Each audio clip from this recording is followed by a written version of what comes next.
Saturday morning, and under the heavy cloud of uncertainty, officers from the National Construction Authority, the National Building Inspectorate, and the Engineers Board of Kenya are hard at work to get to the bottom of the collapse of the South Sea building more than 36 hours after the incident. The team spending the entire day Saturday collecting samples used in the construction process as they piece together the possible reason for the collapse.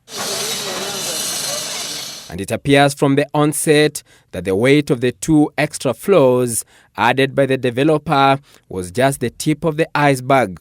Easy concrete.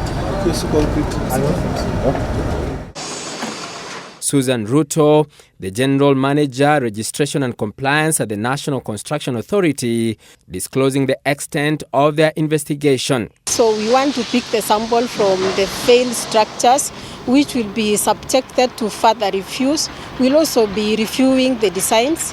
In this case, we will be looking at the architectural designs and also structural design so that we are able to tell if there was any inadequacy in the design. The multi-agency investigating team will now be taking samples of stones, concrete, sand, and even steel that was used in the construction of the building that collapsed a few meters from here, and it will be brought into a mobile laboratory just a few meters from the collapsed building, and this will be the center of action to establish the truth on what exactly caused the collapse.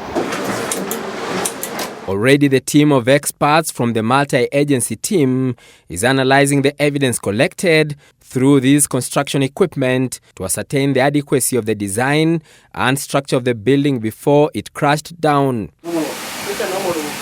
Authorities have categorized the fall as a pancake collapse when a building's lower supports fail, causing floors to fall vertically onto each other like pancakes. The collapse is often caused by soft stories or weak ground floors, poor design or construction due to inadequate reinforcement, and bad joints, and sudden loss of support associated with a blast or earthquake. This comes as the adjacent buildings to the collapsed one remain steady but in danger as the search and rescue mission nears the delicate part where the 2 people buried under the rubble are believed to be. There is one building which has been affected. You will be able to see, and in that particular building there are 2 columns which was affected by the ripples arising from the collapsed building.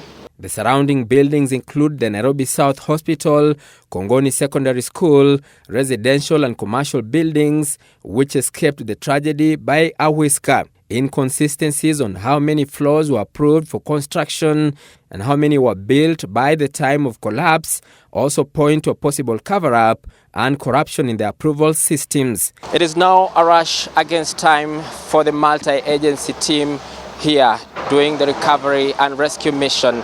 And the part that they're getting into is more delicate than ever as they get to the bottom of the debris, which could affect the stability of the adjacent building. Emmanuel Cho, Citizen TV, South Sea, Nairobi.